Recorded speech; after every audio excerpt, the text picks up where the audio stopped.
Hello,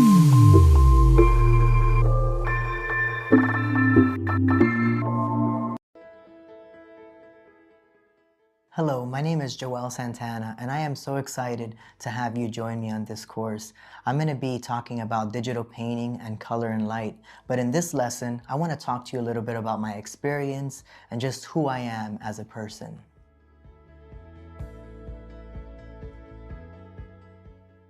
I'm a character designer and concept artist, and I've been working in this field for about 14 years now. I've done work for package design, I've done stuff for animation, I've done a lot of stuff for advertising, and even in the toy company. It's been an honor to work on clients such as Disney, Champ Sports, children's book industry. It's quite an array of stuff that I've had to a hand in and using my skill set. I think one of the biggest benefits to working in various industries is that it's really helped me continue to grow and develop my skills as an artist. You know, going from animation to children's books and even advertising has really allowed me to try different styles. I think it's what makes an artist unique is that we all have our own road. We all have our own experiences and things that have kind of made us who we are today.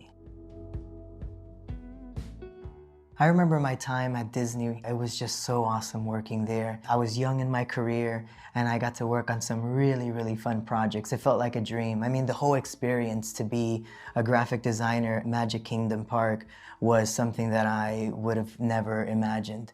And so that was an awesome experience where I got to meet a lot of people. I got to work on some really fun projects, all surrounded by a dream that I remember having as a little kid.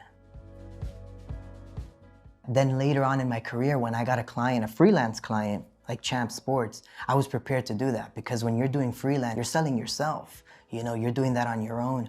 And so I was able to present ideas to them confidently, you know, with confidence. I knew what I was doing. And that gave them then the confidence in me to do the work and to give me that creative freedom to really get the project done.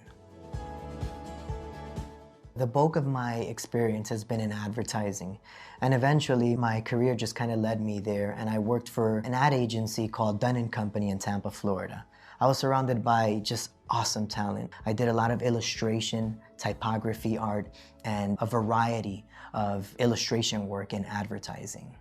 So I was at Dunn & Company about 4 years, and it's important to say that throughout the duration of that, I always worked on my side projects. I always had my passion projects like children's book and just my own original art and my own original ideas. I always loved drawing characters. But eventually, after 4 years at Dunn & Company, I was let go through a layoff. But I decided one thing, I said, you know what, I'm just gonna continue to follow my passion. I wasn't doing this for a paycheck ever. I always did this because this is what I wanted to do as a kid.